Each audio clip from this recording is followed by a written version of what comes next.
আমার সব বন্ধু বান্ধব বা পরিচিত যারা আছেন তাদের একটাই প্রশ্ন ছিল যে তোমরা ওখানে কেন সেটেল করছো, তোমার একমাত্র সন্তান ছেলেকে কেন ওখানে রাখছো, বিকজ ওখানে তো কালচার বলতে কিছু নেই। অন্যর বাচ্চা যেটা বলছে সেটাকে ট্রাস্ট করতে বেশি, নিজের বাচ্চাকে ট্রাস্ট করছে না। আর দে আর নট ফ্রেন্ড। এই ফিল্মটার স্টোরি হচ্ছে একটা কাপল, সবাই ভাবতো ওদের চারিপাশের, ওদের বন্ধু বান্ধব, চারিপাশের সমাজের লোকজন যে তারা খুব হ্যাপি কাপল, তারা খুব সাকসেসফুল কাপল।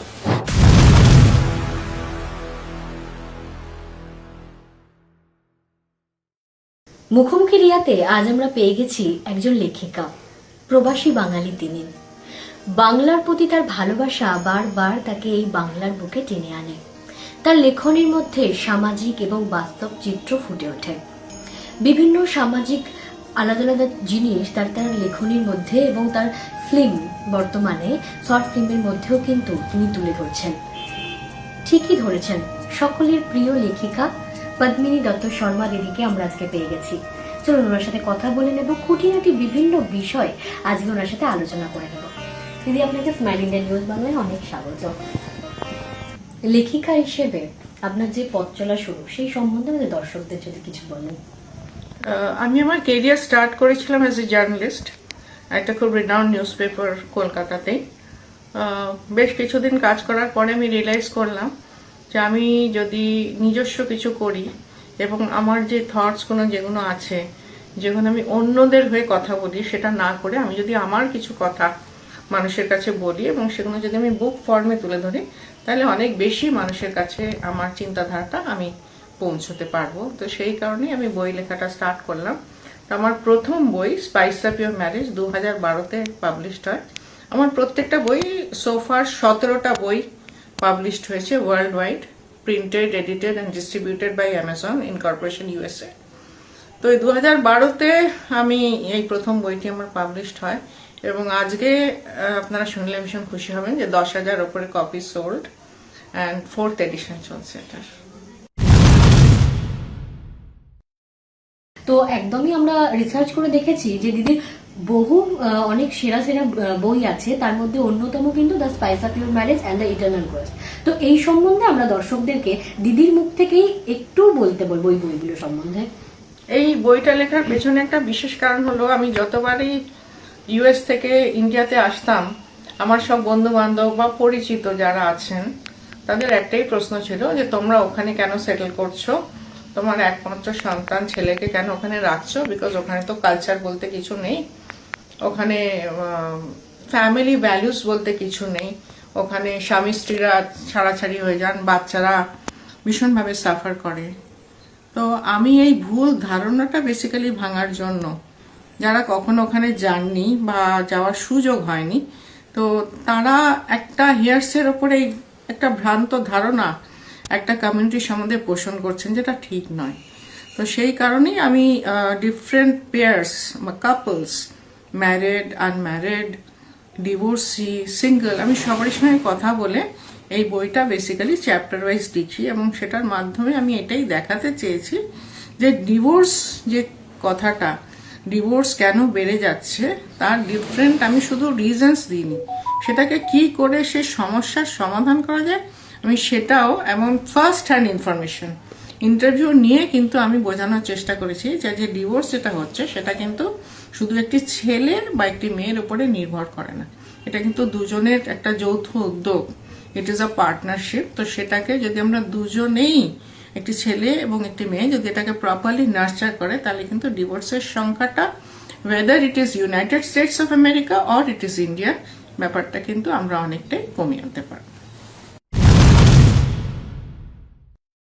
তো আমি বলবো বর্তমানে পাশ্চাত্যের মতো কিন্তু আমাদের এই দেশেও এখন ডিভোর্সের সংখ্যাও কিন্তু দিন দিন বাড়ছে। এই নিয়ে আপনি কি সামাজিক একটা বার্তা দেবেন দর্শকদের? এখন মেয়েরাও তাদের রাইটস সম্বন্ধে ভীষণভাবে ওয়াকিবহাল।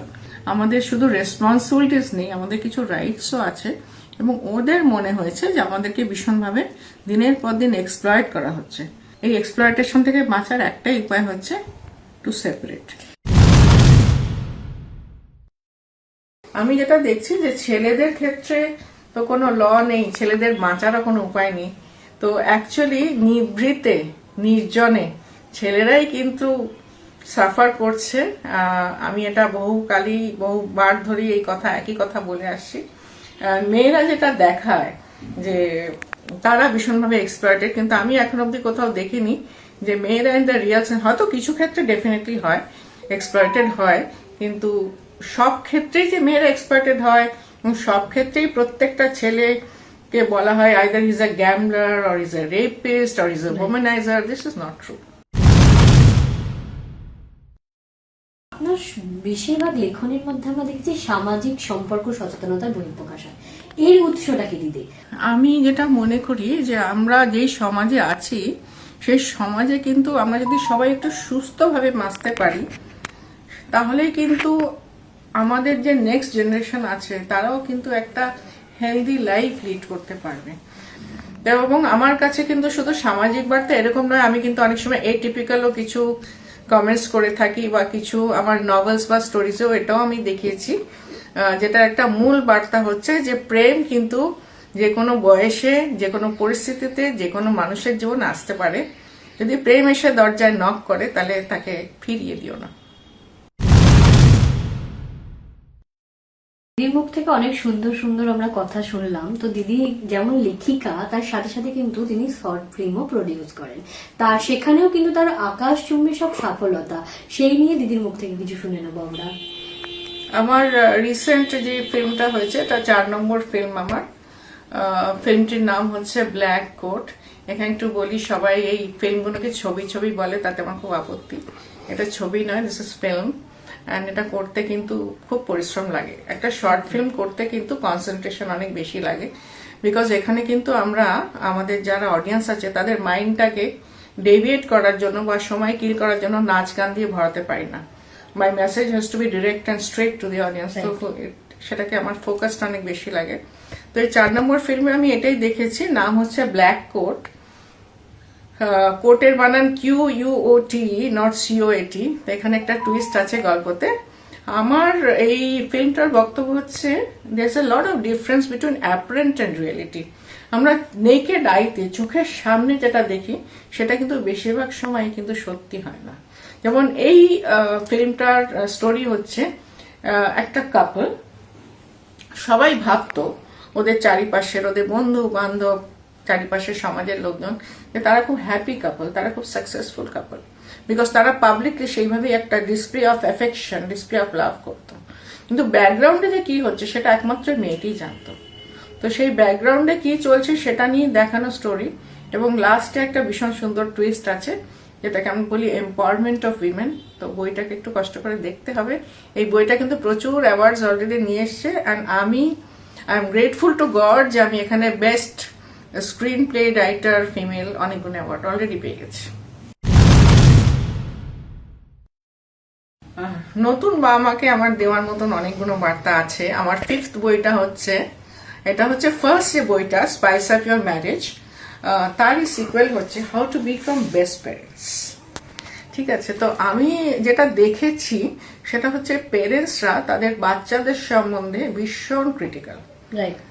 সব সময়তেই তারা নিজের বাচ্চাকে না ভীষণ আন্ডার এস্টিমেট করেন, যে ওদের ধারণা হচ্ছে একে দিয়ে কিছু হবে না, এবং সেটা বাচ্চাকে ইনস্টেড অফ এনকারেজিং তারা কিন্তু ডিমোটিভেট করে চলেছেন এবং সমানেই বলে চলেছেন তোমার দ্বারা কিছু হবে না। বাচ্চা নিজের সন্তানকে অন্য বাচ্চাদের সাথে কম্পেয়ার করছেন, অন্যর বাচ্চা যেটা বলছে সেটাকে ট্রাস্ট করছে বেশি, নিজের বাচ্চাকে ট্রাস্ট করছে না। And they are not friends.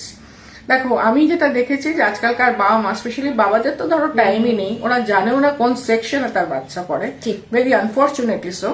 কিন্তু মারা যারা ক্লেম করে তারা বাচ্চার জন্য ভীষণ কেয়ার করে, আমি কিন্তু দেখেছি তারা কিন্তু সারাক্ষণ তাদের নিজের ফোন, তাদের অফিস, তাদের সোশ্যাল লাইফ নিয়ে থাকে, বাচ্চার প্রতি তাদের কোনো সেরকম অ্যাটেনশন নেই। তো যতক্ষণ না বাচ্চা তার মনের যে কষ্ট, দুঃখ বা যা কিছু তার প্রবলেম সেটা যদি তার মার সঙ্গে শেয়ার করতে না পারে, অবভিয়াসলি সে বাইরের বন্ধুত্ব করবে এবং সেখানেই কিন্তু তার ডাউনফলটা হচ্ছে। তো আমি প্যারেন্টসদেরকে একটাই কথা বলবো, trust your own child first. তাকে বিশ্বাস করুন, তাকে কনফিডেন্সে নিন, সে যাতে আপনাকে তার সব দুঃখ কষ্ট আনন্দ আপনার সঙ্গে ফার্স্ট এসে শেয়ার করে। Be his or her friend, not just a guardian. দিদি, আপনার নতুন যে আপকামিং যে বই আপনি লিখছেন সেই প্রসঙ্গে যদি দর্শকদের একটু হিন্টস দেন। নতুন যে বইটা লিখছি সেটা নিয়ে এখনই কিছু বলা যাচ্ছে না, বিকজ বেশ কিছু ফেমাস পার্সোনালিটিস আছে, তাদের বায়োগ্রাফি আমি লিখছি, অলরেডি কাজ শুরু হয়ে গেছে। আর একটা বই সেটা হয়তো এবার অ্যামাজন থেকে বেরোবে না, ম্যাকমিলান থেকে বেরোবে, সেটা ইটস কমপ্লিটলি আ ম্যানেজমেন্ট বুক। দিদিকে যেমন আমরা দেখি লেখিকা হিসেবে, একজন শর্ট ফিল্ম প্রডিউসার হিসেবে, তার সাথে সাথে কিন্তু দিদিকে আমরা সামাজিক কাজেও দেখি। দিদি, এই প্রেরণাটা কোথায় পান? এত কিছুর প্রেরণা, তার সাথে সামাজিক কাজেও নিজেকে যুক্ত রাখা। আমার সব কিছুর প্রেরণা হচ্ছে আমার ছেলে।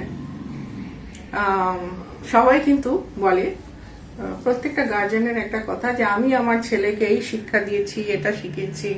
আজকে আমার ছেলে যা কিছু সেটা আমারই জন্য। মা বাবারা ক্রেডিট নিতে চায়, আমার ক্ষেত্রে ঠিক উল্টোটা। আমি মনে করি আজকে আমি যা কিছু সবকিছু আমার ছেলের জন্য, কারণ ও আমাকে প্রত্যেক পদে পদে আঙুল দিয়ে শিখিয়ে দিয়েছে যে শুধু নিজের জীবনে লাক্সারি করাটা মানুষের জীবনের কোনোদিন মুখ্য উদ্দেশ্য হতে পারে না। মানুষের জন্য বাঁচো, মানুষের পাশে থেকে বাঁচো। একদিন 5 স্টার হোটেলে না খেয়ে বরঞ্চ একটা ফ্যামিলিকে সাপোর্ট করো, তাতে কিন্তু দেখবে তুমি অনেক বেশি আনন্দ পাবে। অনেক ভালো আপনাদের সামনে ওনার সাথে কথা বলে অনেক সুন্দর সুন্দর জিনিস আপনাদের সঙ্গে তুলে ধরার জন্য আমরা কিন্তু ক্যামেরা বন্দি করে নিলাম। দিদি যেমন লেখিকা, তার সাথে কিন্তু শর্ট ফিল্ম মেকারও। তো এছাড়া এগুলো সমস্ত কিছু আপনারা নজর রাখুন, আর তার সাথে সাথে আমরা সাথে আরো নতুন নতুন বিভিন্ন বিষয় নিয়ে আসবো, আপনাদের সামনে তুলে ধরবো। তা দেখতে গেলে অবশ্যই আপনাদের চোখ রাখতে হবে মুখোমুখি রিয়াতে। স্মাইল ইন্ডিয়া নিউজ বাংলায় অনলি।